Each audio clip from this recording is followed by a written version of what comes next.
TV KPM. Buat apa tu? Azhar. Puan, saya ni Puan tengah buat graf kubik ni Puan. Tapi saya buat daripada tadi tak berapa nak elok, tak berapa nak jadilah Puan. Ya ke? Alah. Mari saya tunjukkan macam mana nak buat Macam mana, graf Puan? yang betul. Saya nak belajar sangat Puan. Okey, sebelum tu saya nak tanya, apa nama graf yang kamu sebut tadi? Graf kubik Puan. Ya, pandai sebut graf tu. Nasib baik saya ingat Puan. Betul. Okey. Baiklah, mari saya tunjukkan. Baik, Puan. Sebelum tu, Ya Puan. tahu tak alat ni apa nama Azhar? Saya nampak ada nombor-nombor dia nak macam pembaris lah Puan. Ya ke? Memang pembaris. Tetapi, nama pembarisnya apa? Itu yang saya tak pasti Puan. Ini adalah pembaris lengkuk ataupun biasa kita panggil flexible curve ruler. Baik. Okey, mari kita gunakan ni. Saya tunjukkan macam mana nak dapatkan hasil graf kubik yang cantik. Baik Puan. Okey. Okey, di sini kita akan gunakan flexible curve ruler ni untuk melukis graf kubik yang cantik ataupun licin ya. Jadi ini adalah point yang kita telah tandakan mengikut nilai yang diberi ya. Baik Puan. Okey, kemudian kita letakkan flexible curve kita ni pada titik-titik tersebut supaya kita mendapat satu graf yang licin dan cantik. Baik. Ya, dan tepat. So inilah gunanya flexible curve ruler ini. Baik. Boleh dibawa dalam peperiksaan lah Puan? Ya, boleh. Ya, Okey. pembaris ini kita boleh gunakan ataupun kita boleh bawa ke dalam dewan peperiksaan. Baik, ya? Puan. Okey. Baik, selain daripada itu, saya akan tunjukkan juga apakah alat-alat lain yang kita boleh bawa ke dalam dewan peperiksaan. Baik. Ya? Okey. Ini adalah geometrical set ataupun set geometri yang kita boleh gunakan dalam dewan peperiksaan ya. Baik. Okey. Okey. So ini peralatan-peralatan yang boleh digunakan Puan Ya, betul. Okey. Kejap lagi kita nak tahu dengan lebih terperinci berkenaan dengan Dewan Peperiksaan Persiapan untuk murid-murid di rumah bagi tahun 2021. Tapi sebelum tu Puan, Puan adalah tetamu istimewa kita pada hari ini. Terima tak kasih. kenal maka tak cinta Puan. Bak kata pepatah. Jadi kita nak berkenalan dengan Puan terlebih dahulu. Kita saksikan dulu profil Puan.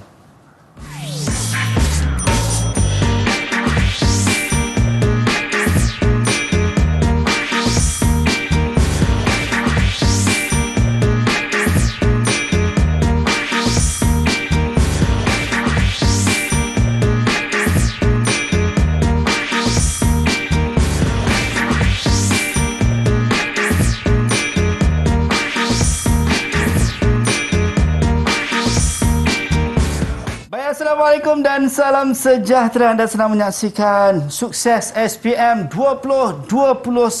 Tetapi hari ini sedikit luar biasa berbanding Sukses SPM yang sebelum-sebelum ini, yang mana hari ini kita memperkenalkan berkenaan dengan format baharu SPM 2021 dan lebih khusus berkenaan dengan mata pelajaran matematik. Dan tetamu istimewa kita yang bersama-sama dengan kita pada hari ini adalah Puan Rosniza binti Mat Tri, Pegawai Lembaga Peperiksaan Kementerian Pendidikan Malaysia. Assalamualaikum Puan. Waalaikumsalam. Tadi kita cuma lakonkan Puan ya. Ya, betul. Rupa-rupanya sekarang ni kita kata murid-murid boleh gunakan. Boleh. Pembaris yang Puan sebutkan sebentar tadi dan juga peralatan-peralatan yang ada. Dan kita nak tahu dengan lebih terperinci berkenaan dengan format baharu ni. Tapi sebelum kita nak mulakan kita punya sesi kita pada hari ini, yang mana kita sentiasa mematuhi protokol kesihatan walau di mana pun kita berada. Kita ada gel pembasmi kuman Puan. Boleh untuk kita gunakan, silakan. Saya akan gunakan di sini. Mungkin kalau adik-adik di rumah yang tertanya-tanya, kami tak ada gel pembasmi kuman di rumah, boleh gunakan air dan juga sabun. Objektifnya sama, untuk pastikan kebersihan kita terjaga. Baik Puan, kita nak teruskan sesi kita Puan untuk format baharu ni Puan. Silakan. Baiklah. Assalamualaikum dan selamat sejahtera semua. Seperti yang kita sedia maklum, matematik ni adalah satu mata pelajaran yang sangat panas. Baik. Ya, sangat panas, sentiasa panas. Daripada dulu sehingga sekarang lah. Ya, Puan. Jadi apa yang dimuskilkan, apa yang dirisaukan, janganlah kita fikirkan sangat ya, kerana format yang terbaru ni kita telah desainkan atau kita telah reka bentukkan untuk yang terbaik kepada calon-calon kita ya. Baik. Ya, Murid-murid dengar ni pun ada rasa lega sikit. Ya, insya-Allah. Selalu bila dengar mata pelajaran matematik ni dia jadi, sibuk kan. Kita akan Baik, Puan. di sini kita akan terangkan ataupun kita akan bincangkan juga apakah format yang terkini yang kita akan mulakan pada peperiksaan CJ Pelajaran Malaysia mulai 2021 ya. Okey, untuk pengetahuan semua, kod mata pelajaran matematik ialah 1449 ya. Baik. Okey.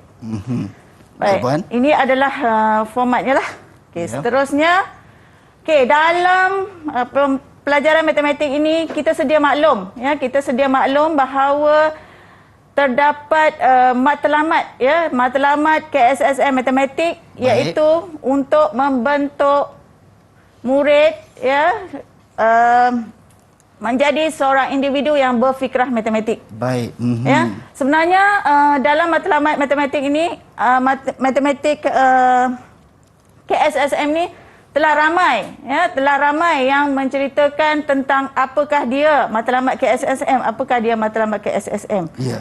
Okey, di sini saya ingin ulang semula kerana bukan mereka tahu, bukan semua tahu apa yang kita adakan di dalam KSSM ini terutamanya di dalam DSKP ataupun Dokumen Standard Curriculum Pentaksiran. Baik. Okey, dalam KSSM ini tujuannya ialah untuk membentuk individu berfikrah matematik seperti berpemikiran matematik. Baik. Yang seperti yang saya sebut ni, mempunyai pemikiran dan berfikiran kreatif dan inovatif. Okey. Berketerampilan, mengaplikasikan pengetahuan dan kemahiran matematik, bertanggungjawab dalam menyelesaikan masalah dan membuat keputusan. Baik. Semua ni kita simpulkan sebagai fikrah matematik yang mana kita akan gunakan ataupun murid akan gunakan apa yang dipelajari di dalam kehidupan seharian. Yeah. Okey. Contohnya dalam urus niaga, jual beli. Kita mesti menggunakan matematik, bukan sekadar mengira sahaja. Betul, bukan sekadar tambah tolak sahaja. Sebaliknya, dalam kehidupan seharian kita ada pelaburan, ada pinjaman. Okey, ada apa saja yang kita lakukan berkaitan dengan matematik ni sebenarnya sangat banyak. Bukan sekadar tambah dan tolak sahaja. Berfikiran kreatif dan inovatif.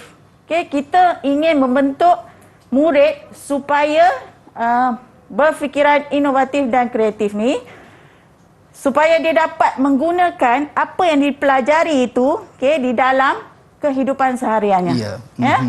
Okey. Kemudian dia juga bertanggungjawab menyelesaikan masalah dan membuat keputusan. Okey, dalam kehidupan seharian kita, apa yang kita buat yang melibatkan matematik, kita kena buat sesuatu. Contohnya dia mengira perbelanjaan dia. Okey. Contohnya hari ini perbelanjaan dia terlebih daripada apa yang sepatutnya. Jadi apa yang perlu dia buat? Jadi untuk hari seterusnya mungkin dia kena berjimat cermat. Jadi di situ dia perlu membuat keputusan berdasarkan apa yang dia lakukan ataupun apa yang dia lakukan pada kehidupan harian dia. Maksudnya matematik ini sangat luas, bukan sekadar tambah tolak sahaja. Okey. Baik, Puan. Macam Puan sebut tadilah, digunakan ataupun diaplikasikan dalam kehidupan sebenarnya matematik ini sangat luas, sangat indah, dan kalau kita tahu dan faham akan penggunaan matematik dalam kehidupan seharian kita, sangatlah bahagianya. Baik. Okey? Baik, Puan. Baik, kalau kita tengok, Puan, dalam format baharu ni, apa yang akan diuji ataupun ditaksirkan, Puan? Okey.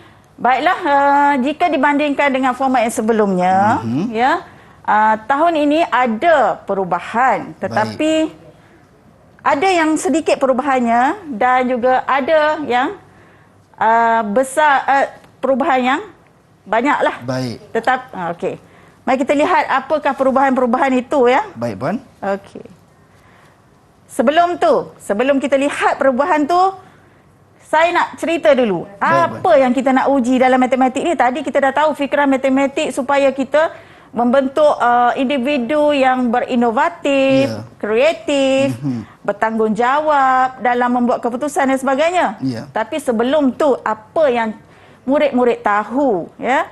Apa yang perlu dia tahu semasa dia nak menjawab peperiksaan itu ataupun menjawab soalan matematik yang diuji. Okey, di sini saya akan terangkan juga apakah yang diuji atau yang ditaksir di dalam kertas matematik ini. Ya? Okey, yang pertama, pengetahuan dan kefahaman. Baik, dalam matematik ada pengetahuan dan kefahaman. Biasanya dalam pengetahuan dan kefahaman ni kita akan uji soalan-soalan yang berkaitan dengan konsep, berkaitan dengan teori, berkaitan dengan hubung kait, yang asas sahaja, ya, sehingga ke aplikasi yang mudah-mudah lah. Okay, itu berkaitan dengan kefahaman dan pengetahuan.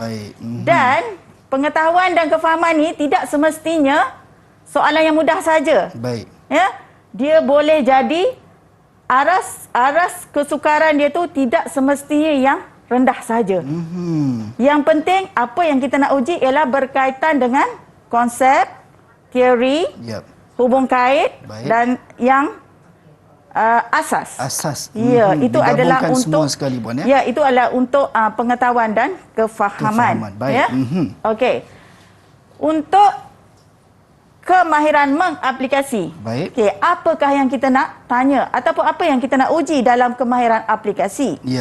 Okey, dalam matematik biasanya aplikasi adalah soalan yang kita tanya berkaitan dengan apa yang telah dipelajari atau apa yang dia telah faham dan tahu dan dia gunakan untuk mengaplikasi dalam menyelesaikan masalah. Ataupun kita gunakan rumus, gunakan teori tadi untuk dimasukkan atau digunakan untuk menyelesaikan masalah lah, untuk mengaplikasi dalam soalan yang berkaitan dengan aplikasi. Okey. Seterusnya kita akan tanya juga berkaitan dengan soalan yang menganalisis. Ya, dalam soalan yang menganalisis. Okey, soalan yang menganalisis ni biasa melibatkan penyelesaian masalah. Ya, penyelesaian masalah yang mana penyelesaian masalah ini adalah yang melibatkan multi layer of thought. Maksudnya di situ ada beberapa aras pemikiran yang mana dia gunakan apa yang telah dia faham, apa yang telah dia tahu dan dia aplikasikan untuk menyelesaikan masalah itu. Maksudnya dalam soalan yang berbentuk menganalisis ada beberapa aras pemikiran. Sebelum dia menyelesaikan masalah lah. Okey. Okey, seterusnya kita lihat pula kemahiran menilai. Menilai ni adalah dalam situasi penyelesaian masalah juga, hasil daripada jawapan yang didapat daripada penyelesaian masalah itu, dia menilai. Contohnya, jawapan yang telah dibuat, dia membuat justifikasi ataupun dia menakul hasil daripada jawapan yang diperolehi daripada penyelesaian masalah itu. Maksudnya sebelum dia membuat sesuatu keputusan, dia menilai dulu. Itu yang kita katakan kemahiran menilai. Maksudnya dia membuat keputusan sebelum sesuatu jawapan yang telah diperolehinya tu, selepas jawapan yang telah diperolehi dan dia membuat justifikasi. Ya. Dan kemahiran mencipta ini pula dia menggunakan sesuatu yang baru untuk mewujudkan satu, contohnya mungkin dia gunakan segala pengetahuan, segala kemahiran dia gunakan untuk menghasilkan sesuatu yang baru. Itu yang adalah apa yang kita akan taksir di dalam kertas matematik ini. Ya, baik. Kalau kita tengok daripada ini Puan, kita nampak disentuh secara menyeluruh Puan ya. Ya. Dengan pengetahuan, kefahaman, aplikasi, analisis, nilai dan juga mencipta. Dan kita nampak ini antara yang akan diuji dan ditaksir yang disebutkan oleh Puan sebentar tadi. Dan bagaimana pula Puan dari sudut bidang pembelajarannya Puan untuk format baharu ni, adakah berbeza secara keseluruhan ataupun hanya sebahagian? Bagaimana Puan? Okey, baiklah. Okey, kita lihat pula bidang pembelajaran. Baik. Baik, di dalam matematik terdapat 5 bidang pembelajaran. Baik. Okey, dan setakat ini untuk pengetahuan guru-guru dan murid-murid semua, okey, perlu kamu tahu bahawa dalam matematik walaupun tajuk-tajuk itu kamu tahu, tetapi perlu juga diketahui apakah bidang-bidang yang terdapat di dalam matematik tersebut. Ya, dalam matematik terdapat 5 bidang, iaitu nombor dan operasi, sukatan dan geometri, statistik dan kebarangkalian, perkaitan dan algebra, matematik diskrit. Apa yang ada dalam nombor dan operasi? Contoh-contoh tajuk yang berada di dalam nombor dan operasi adalah contoh seperti nisbah dan kadar, indeks, tajuk apa lagi, nombor piawai, pinjaman, matematik pengguna. Itu adalah di antara tajuk-tajuk yang berada di dalam nombor dan operasi. Seterusnya, bagi bidang sukatan dan geometri, apakah di antara tajuk-tajuk yang berada di dalam sukatan dan geometri? Baik. Contohnya perimeter dan luas, kan? Kemudian ada teorem Pythagoras. Itu adalah antara tajuk-tajuk ya. Jadi kita perlu tahulah tajuk itu berada di bidang yang mana. Seterusnya perkaitan dan algebra. Apa tajuk-tajuk yang ada dalam perkaitan algebra? Seperti rumus algebra. Baik. Kemudian persamaan algebra, ketaksamaan, kan? Itu adalah antara tajuk-tajuk yang berada di dalam perkaitan dan algebra. Baik. Okey. Kemudian matematik diskrit. Matematik diskrit ni tajuk yang berada di dalam bidang ini adalah set. Set adalah terdapat di dalam matematik diskrit. Baik, kalau kita tengok Puan dari sudut bidang pembelajaran, sebenarnya tidak terlalu banyak bezanya dari sudut sukatan yang baharu. Tetapi selepas ini kita nak tahu juga berkenaan dengan kertas 1 dan juga kertas 2A Puan untuk mata pelajaran matematik bagi format baharu SPM 2021. Walau bagaimanapun kita nak berhenti rehat seketika, jangan ke mana-mana. Kembali selepas ini dalam Sukses SPM 2021. Didik TV KPM. Didik TV KPM. Baik, kembali dalam Sukses SPM 2021. Tadi kita dah tahu berkenaan dengan apa yang nak diuji dan juga bagaimana bidang pembelajarannya, adakah perubahan secara total untuk format yang baharu. Tetapi ternyata tadi Puan ada kongsikan dengan kita dari sudut bidang pembelajaran tidak ada banyak bezanya. Murid-murid dah lega Puan. Dan sekali mungkin Puan untuk mata pelajaran matematik ni Puan, untuk kertas 1 kita nak tahu berkenaan dengan peperiksaan SPM yang bakal berlangsung tak lama lagi. Dari sudut kertas 1 bagaimana Puan? Baiklah, untuk kertas 1 tidak banyak beza tidak banyak beza daripada format yang sebelumnya. Kerana yang sebelumnya kertas 1 mempunyai 40 soalan, masa yang diberikan ialah 1 jam 15 minit. Tetapi untuk yang baharu ini, kertas 1 ini mempunyai 4 soalan juga, tetapi masa kita tambah 15 minit lagi menjadikan 1 jam 30 minit untuk kertas 1 ini. Yang mana kami mengambil kira soalan-soalan ataupun item-item yang kita tanya itu yang ada kebat dan sebagainya lah. Jadi untuk kertas 1 tidak jauh bezanya. Itu saja. Cuma tambah masa saja, tetapi bilangan soalannya tetap sama. Dan kertas 1 ni adalah kertas yang berbentuk objektif lah, ataupun aneka pilihan.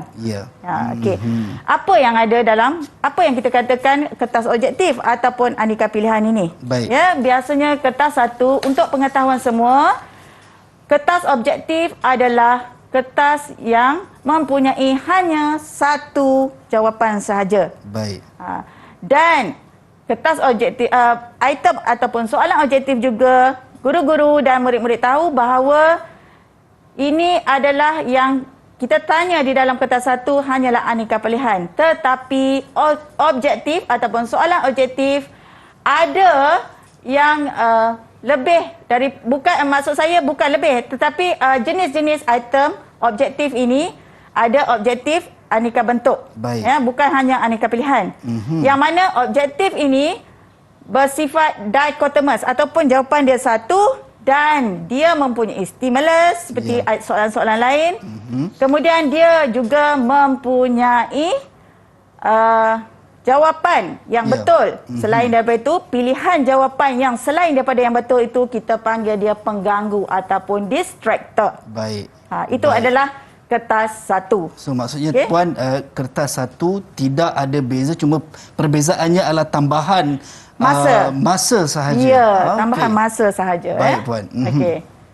Baik, seterusnya. Baik, silakan Puan. Okey, seterusnya kita lihat contoh ataupun soalan untuk kertas satu. Baik. Ini adalah aneka pilihan. Okey. Kita akan lihat juga apakah contoh aneka pilihan ini, yang mana apakah bentuknya. Ya. Ini adalah bentuknya. Baik. Ini adalah objektif aneka pilihan. Ya. Okey, kemudian mana ABC-nya? Tak ada. Ada. Baik. Kan? Saya tak baca semua ni, tetapi ini adalah contoh soalan ataupun objektif aneka pilihan. Aneka pilihan. Yang mana seperti yang saya katakan tadi, dia mempunyai pilihan jawapan. Jawapan dia hanya satu dan selain itu dia ada pengganggu. Baik. Ya? Ini untuk yang mengelirukan murid-murid lah ni, Puan. Ya, bukan mengelirukan tetapi murid perlu mengira Baik. Jawapan dia mesti tepat. Baik. Mungkin ada jawapan yang dia dapat tetapi bukan yang paling tepat. Ya. Itu yang kita katakan pengganggu. Baik. Okey, maksudnya kemungkinan murid memilih jawapan selain daripada jawapan yang betul. Betul. Itu kita panggil pengganggu. Jadi itu kita kata perlukan kepada fokus yang lebih dan juga mengingati formula-formula yang telah boleh disampaikan ataupun diajarkan sangat oleh betul. guru-guru. Okey. Baik. Okey, seterusnya Baik, Puan. kita akan lihat matematik kertas 2. Baiklah, matematik kertas 2 ada terdapat beberapa perubahan lah. Ya. Sebelum ni hanya dua bahagian saja, bahagian A dan bahagian B, yang mana bahagian A murid perlu menjawab 11 soalan dengan 52 markah. Dan bahagian B murid perlu menjawab 4 soalan daripada 5 soalan iaitu 48 markah. Ya. Okey. Tapi untuk tahun ini matematik 2 kita telah bahagikan kepada 3 bahagian ya Zahar. Baik. Yang mana bahagian A ada 10 soalan, 40 markah. Bahagian B ada 5 soalan, 45 markah dan bahagian C ada 2 soalan, hanya 1 soalan saja perlu dijawab. Ya, masa menjawab masih 2 jam 30 minit. Ya. Kemudian bilangan soalan saja yang berbeza. Untuk pengetahuan semua, bilangan soalan tidak bergantung kepada berapa markah. Oh, okey. Ya? Mungkin bahagian A 40 markah, tetapi tidak semestinya satu soalan tu 4 markah ya. Oh, jadi boleh jadi soalan satu boleh jadi lebih 4 markah ataupun kurang 4 markah. Betul. Betul. Baik. Okey, sama juga seperti bahagian B. Baik. Tidak semestinya satu soalan itu 9 markah. Ya. Kerana yang penting jumlah dia adalah 45 markah. Okey. Dan yang ketiga bahagian C ni 2 soalan saja akan dikemukakan, hanya pilih satu soalan yang berjumlah 15 markah. Okey. Baik, dari sudut pembahagian ni Puan, A, B dan C, adakah ada pengkhususan kepada bidang-bidang tertentu untuk bahagian-bahagian tersebut? Contoh macam bahagian C mungkin lebih fokuskan kepada satu bidang sahaja ataupun sebaliknya Puan? Oh, tidak. Okey, dalam setiap bidang ni kita akan tanya, kita panggil cukup cakup. Yang mana cukup cakup Puan? Cukup cakup, istilah cukup cakup tu apa yang ada di dalam dokumen standard pembelajaran kita ataupun dokumen standard kurikulum, kita akan tanya. Baik. Ya, kita jadi akan tanya. maksudnya murid perlu study ataupun melakukan maksudnya murid tidak boleh belajar hanya spot tajuk itu saja. Maksudnya dia kena belajar perlu ulang semua. kaji semua ya, sekali. ulang kaji. Baik. Seterusnya puan. Ya. Okey, kemudian alat-alat tadi yang saya tunjukkan tadi lah, antara alat yang boleh kita bawa ke dalam ke Dewan dalam peperiksaan, okey. seperti pembaris ni dan juga Ya, geometri ya, lah. betul. Baik. Baik, ini adalah contoh soalan kertas 2 bahagian A ya. Baik. Okey. Yang ni adalah item respon terhad. Okey. Item respon terhad ni sebenarnya kita memfokuskan hanya satu sahaja. Baik. Maksud apa yang kita nak jawapan daripada soalan yang kita kemukakan. Baik. Ya, biasanya item sifat dia mesti ada stimulus, mesti ada stem dan kata tugas. Ya. Saya rasa guru-guru perlu faham dan mungkin ramai guru yang telah tahu bahawa apakah yang ada dalam sesuatu item itu. Baik. Baik, untuk pengetahuan semua, dalam pentaksiran kami menggunakan istilah item ya. Item ni sebenarnya adalah soalan. Baik. Kerana item ni ada dia punya rukun-rukun dia. Jadi itu sebab kami menggunakan perkataan item. Ya. Okey, ini adalah contoh item respon terhad yang mana kita hanya minta calon menghitung isi padu. Contohnya menghitung isi padu dalam gabungan pepejal itu. Hanya satu saja tugasan dia. Itu yang kita katakan respon terhad, hanya satu saja. Ya. Okey? Ini adalah item respon terhad lah. Untuk kertas 2A. Ya, untuk kertas 2 bahagian A. Okey. Baik. Selain daripada itu, selain daripada respon terhad, ada juga item berstruktur. Maksudnya di bahagian A itu dia boleh jadi item respon terhad sahaja ataupun berstruktur, ataupun dia boleh jadi berstruktur dan respon terhad. Ya? Baik, jadi maksudnya 2 untuk boleh jadi ada 2 elemen. Ya, boleh jadi item tu ada respon terhad saja ataupun dia boleh jadi berstruktur dan respon terhad. Lihat yang kedua ni, dia ada 2A kan? Ya. Kemudian dia ada juga 2B. Itu yang kita katakan dia berstruktur. Macam terhad tadi yang sebelum tu hanya satu je benda yang kita tanya. Baik. Jadi hanya satu semata-mata kalau tadi item respon terhad tadi puan. Baik. Kalau kita tengok puan, kita dah tahu berkenaan dengan kita kertas 2 bahagian A untuk mata pelajaran matematik. Saya yakin dan percaya perbezaan itu sedikit sebanyak tidak menggugat pun sebenarnya murid-murid kita. Saya yakin semua dah bersedia. Cuma ini sebagai percambahan idea bagaimana nak menjawab ataupun strategi-strategi yang bakal disusun oleh calon-calon kita nanti. Baik, puan, sebentar saja lagi kita nak tahu berkenaan dengan matematik untuk mata pelajaran matematik kertas 2 bahagian B. Adakah ianya juga berbeza secara keseluruhan ataupun sebaliknya? Tapi anda semua jangan ke mana-mana. Kita akan kembali selepas ini dalam Sukses SPM 2021.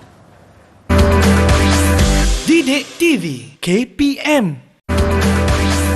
Didik TV KPM. Baik, kembali dalam Sukses SPM 2021. Tadi kita dah belajar dan tahu berkenaan dengan mata pelajaran matematik dengan format baharu, bagaimana nak menjawab untuk kertas 2 bahagian A, seperti yang puan sebut sebentar tadi, Puan Rosniza sebut sebentar tadi, yang mana ada item respon terhad dan juga berpotensi untuk ada item berstruktur dan juga respon terhad.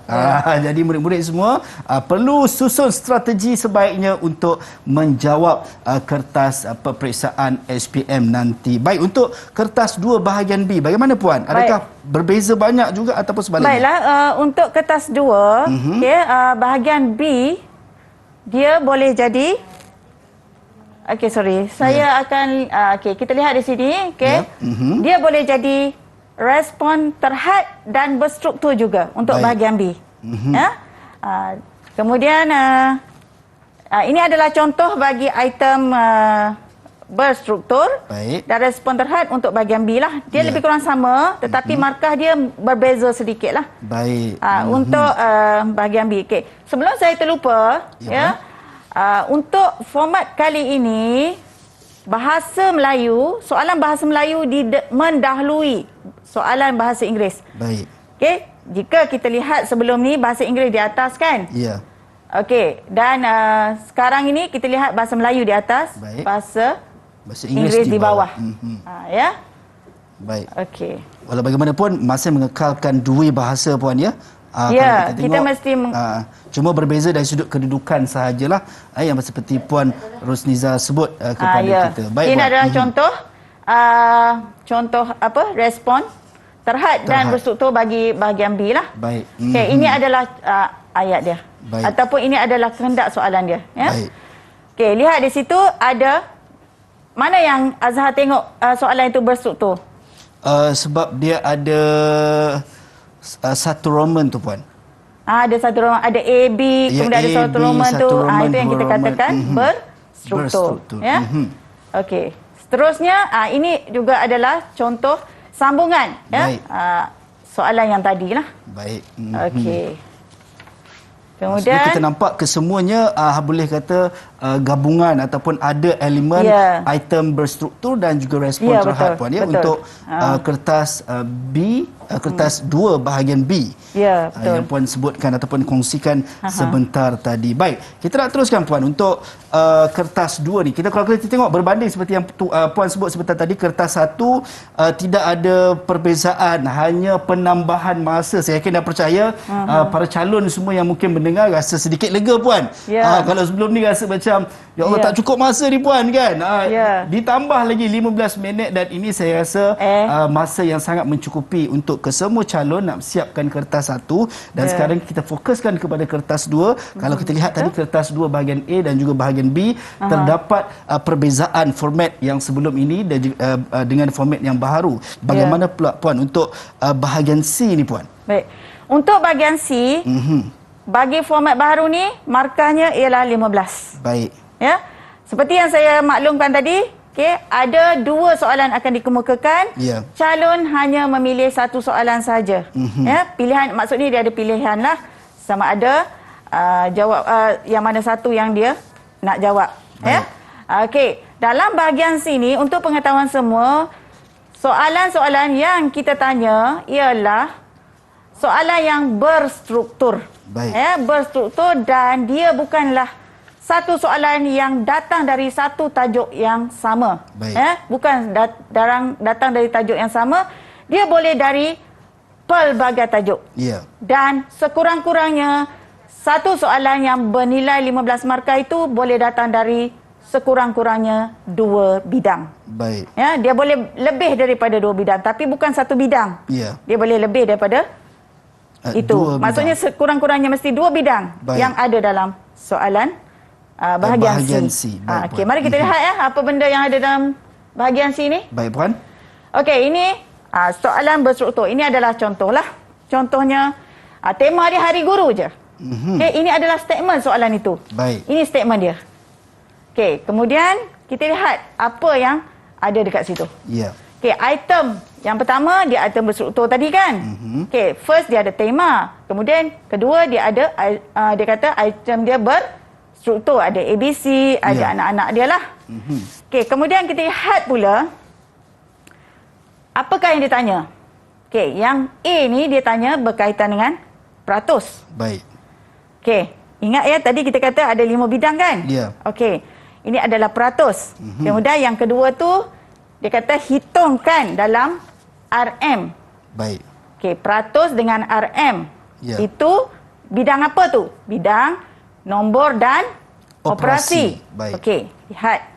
Okey, kemudian kita lihat pula B. Okey, B ni ini adalah sambungan daripada tadi ya. Statement yang sama. Okey, statement yang sama. Soalan yang ni, dia kata dia bagi pilihan, kemudian harga dia, harga hadiah tu. Kemudian harga hadiah guru lelaki, hadiah guru perempuan. Dia bagilah data jadual tu. Baik. Kemudian apa yang dia tanya dekat sini? Dia kata Dia tanya apakah nilai X dan nilai Y. Ya. Okey. Dekat sini, apakah tajuk yang mungkin dekat di sini? Baik. Okey. Kemudian kita lihat ni, dia suruh cari X dan Y. Jadi, yang ni tadi, sebenarnya kita akan gunakan kaedah matriks. Dia kata, bila gunakan kaedah matriks, maksudnya dia bukan tajuk nombor bukan tajuk bukan yang tadi lah. nombor dan Maksudnya operasi. dia sudah ada Bidang yang lain. bidang yang lain kan, dia Ya. tajuk. Okey, tajuk lain dah. Ya. Maksudnya ada berapa tajuk kat situ? Dah ada 2 tajuk, 3 tajuk kan? Tadi Ya. ada peratus, kemudian ada nilai, kemudian Ya. ada matriks, kan? Kemudian ini kita lihat juga tema yang sama ya. Ya. Tema yang sama.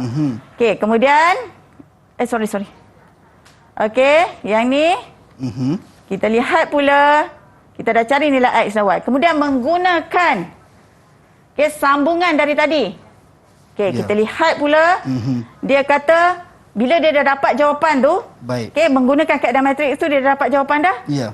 Hasil daripada jawapan tu, dia minta pula, dia kata anda bersetuju atau tidak dengan penyataan ketua pengawas tu. Maksudnya dia dah selesaikan semua, dia dapat jawapan. Ya. Hasil jawapan tu dia setuju ke tak? Maksud di sini murid akan menjustifikasi ataupun menakul. Ya. Ya?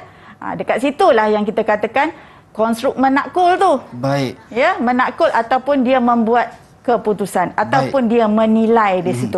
Baik Puan, saya tengok Puan dari sudut untuk bahagian C tadi seperti yang Puan nyatakan yang mana akan ada 2 soalan. Ya. Jadi para calon hanya perlu menjawab 1 soalan dengan nilaian markahnya 15 markah. Ya, ya. Dan kalau saya perhatikan contoh soalan yang Puan kongsikan sebentar tadi, maksudnya dia berdasarkan satu teks ataupun satu kita kata kenyataan. Ya. Jadi kesemua soalan struktur tadi terkait adalah berkaitan dengan kenyataan tersebut. Ya. Cumanya agak menarik di sini saya lihat dimasukkan ke semua elemen, ke semua Ya, bidang betul. untuk murid-murid. Maksudnya ini agak sedikit luar biasa. Mungkin sebelum ini yang tidak ada pada Ya. kertas peperiksaan yang sebelum ini. Mungkin saya ada dengar Puan ada nyatakan berkenaan dengan soalan kebat yang Ya. mana turut ada dalam orang kata apa kemahiran Ya, betul. murid-murid untuk mata pelajaran matematik. Ya, Jadi betul. sebelum kita teruskan Puan, boleh Puan kongsikan dari sudut peratus soalan rutin, soalan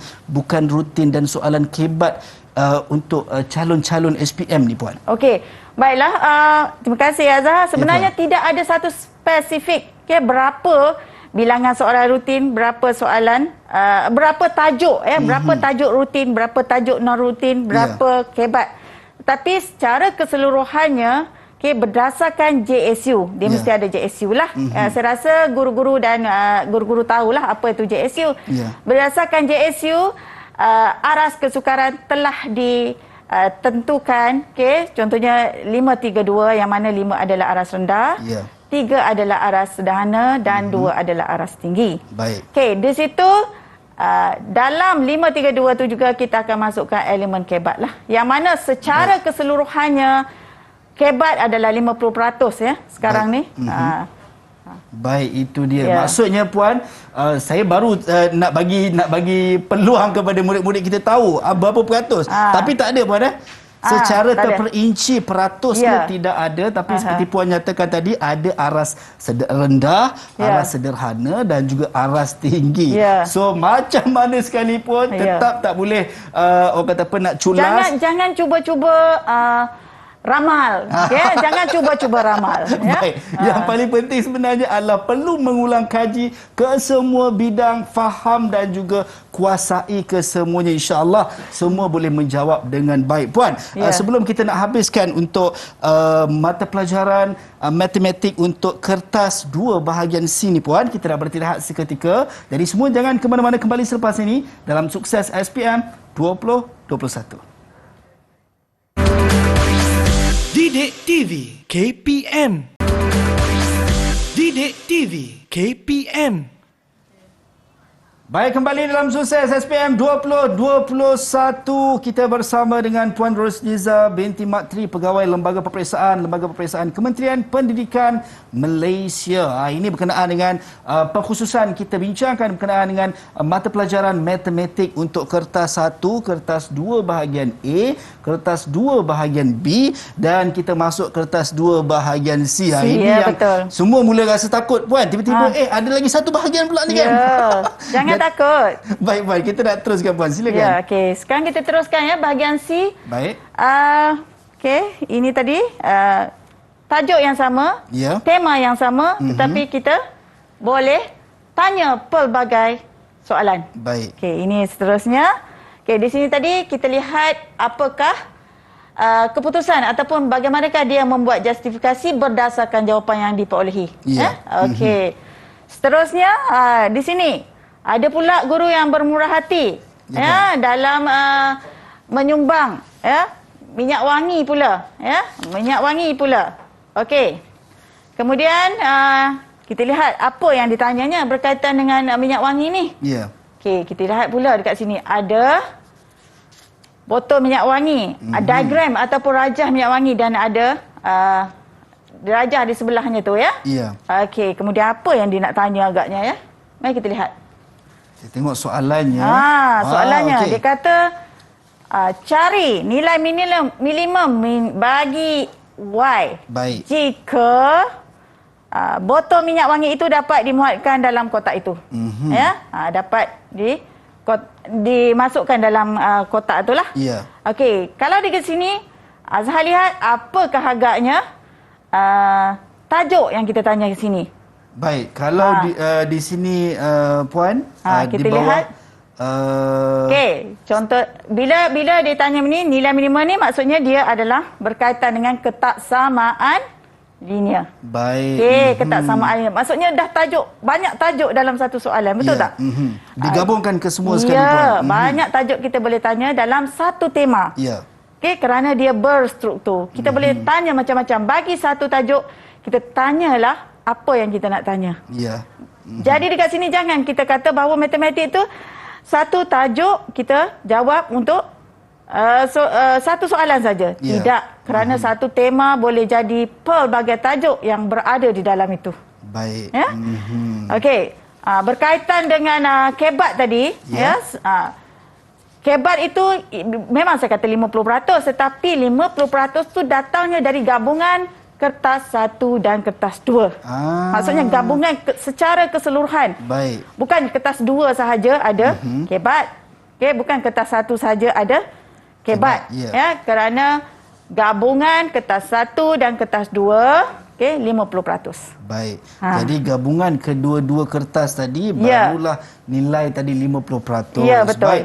Puan, bila sebut berkenaan dengan peperiksaan, saya yakin dan percaya debaran makin terasa untuk calon-calon kita dalam melakukan persediaan. Dan kalau kita lihat seperti yang dinyatakan ataupun diumumkan sebelum ini, yang mana sekolah secara bersemuka pun telah dibuka bermula 3 Oktober dan juga 4 Oktober yang lalu. Jadi persiapan saya yakin dan percaya semua sedang bersungguh-sungguh dan bersiap siaga untuk masuk ke medan pertempuran Dewan Peperiksaan SPM bagi 2021. Cumanya, Puan, kalau kita tengok walaupun untuk kertas 1 tidak ada perbezaan, hanya penambahan masa yang diberikan. Tapi saya nak tanya berkenaan dengan bagaimana cara menjawab. Saya yakin sebab pengalaman saya sendiri, saya pun pernah melalui fasa itu.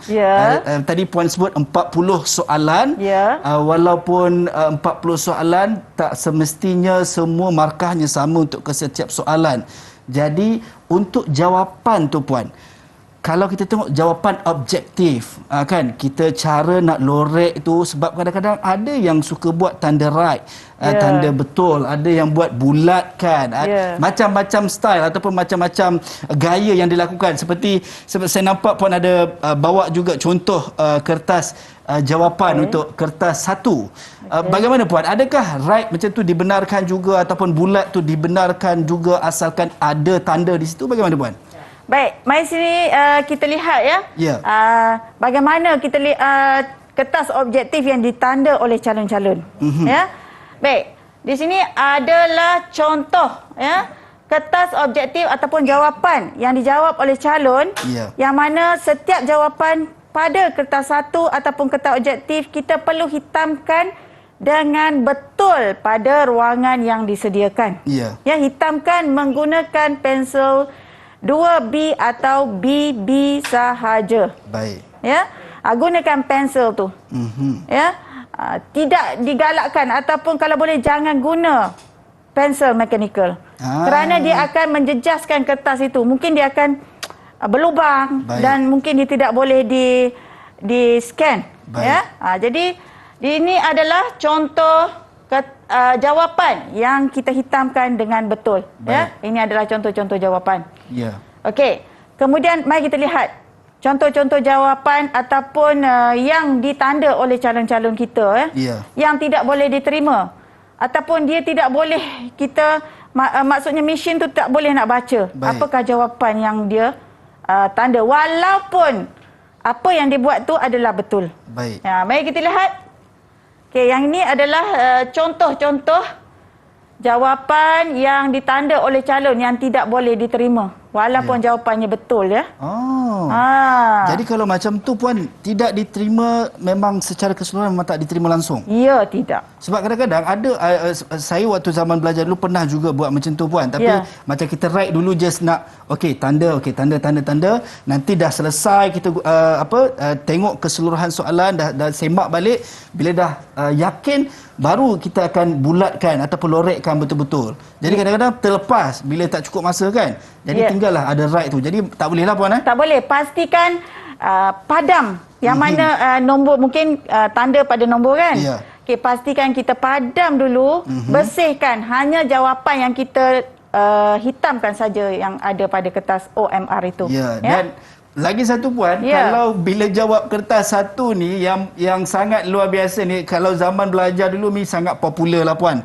Yang mana satu cara kadang-kadang ada murid-murid yang mungkin tak pasti jawapan, dia akan baling pemadam lah, nak tengok dia tulis A, B, C, D, dia baling tengok B. Dia ada pula ya Puan, kadang-kadang ada pula yang perangai ni jenis dia akan lorekkan semua sekali A, B, C, D. Saya kata sebab mesti jawapan ada betul punya, mesti yang tanda kertas peperiksaan ataupun mesin penanda tu akan trace yang betul. Jadi bagaimana Puan? Adakah itu dibenarkan juga? Baiklah, jika calon itu menanda ke semua A, B, C dan D, dia tak tahu. Dia kata saya tandalah A, B, C, D. Maksudnya dekat situ mesti ada satu jawapan yang betul kat situ. Minta maaf banyak-banyak kerana jika dia tanda semua, jawapan dia tidak akan diterima. Maksudnya tak boleh. Baik. Diberi markah gitu. Tak boleh. Kerana mesin yang akan mengenal pasti jawapan yang betul. Baik. Jadi perlu berhati-hati dan juga sebenarnya lakukan persediaan sebaiknya lah Puan ya. Itu yang sebetulnya. Jangan pula bila masuk Dewan Peperiksaan kita keluarkan machine gun kita tembak kan. Ya betul. Okey, betul. Orang kata hentam lah kan. Ya, betul. Tak boleh macam tu. Baik Puan. Kita dah tahu berkenaan dengan mata pelajaran matematik untuk format baharu SPM 2021. Saya kena percaya semua para calon berkobar-kobar semangat dia, rasa tak sabar nak menduduki peperiksaan. Mungkin sebagai rumusannya Puan, mungkin Puan boleh kongsikan untuk murid-murid kita. Baik, sebagai rumusan untuk format baharu bagi tahun 2021 ni, diharapkan guru-guru dan murid-murid bersama-sama lihat semula. Mungkin murid-murid yang belajar di rumah tu boleh bertanya kepada guru-guru walaupun pada dasarnya mereka tidak ke kelas. Mereka bolehlah bertanya pada guru, dan guru-guru juga kenalah peka apa yang ada dalam kandungan matematik ini, termasuklah bidang-bidang, tajuk-tajuk dan yang ada di dalam DSKP. Dan yang penting, apa-apa saja yang ditanya di dalam peperiksaan adalah yang terkandung di dalam dokumen standard kurikulum. Maksudnya apa saja tu maksudnya ada. Jangan hanya berpandukan kepada buku teks sahaja. Kerana buku teks hanyalah sebagai rujukan. Bukan sebagai panduan 100%. Kerana banyak lagi yang mungkin latihannya ada dalam buku lain yang kita boleh lihat. Kerana buku teks bagus. Tetapi dia tidak boleh beri semua contoh yang ada dalam dokumen standard. Apa yang penting, cikgu mengajar berdasarkan dokumen standard. Baik, itu dia. Kita nak ucap jutaan terima kasih kepada Puan Rosniza binti Mat Tri, Pegawai Lembaga Periksaan Kementerian Pendidikan Malaysia, kerana sudi bersama dengan kita untuk berkongsi berkenaan dengan format baharu SPM 2021 dan lebih khusus kita bincangkan ataupun kita dengar penjelasan sebentar tadi berkenaan dengan mata pelajaran matematik. Dan para calon di luar sana, terus persiapkan diri anda untuk menghadapi peperiksaan SPM, bukan sekadar SPM, kerana apa yang berlaku hari ini anda adalah tonggak kestabilan negara di masa akan datang. Jadi persiapkan diri, sampai berjumpa lagi di lain masa dan di lain ketika. Assalamualaikum dan salam sejahtera.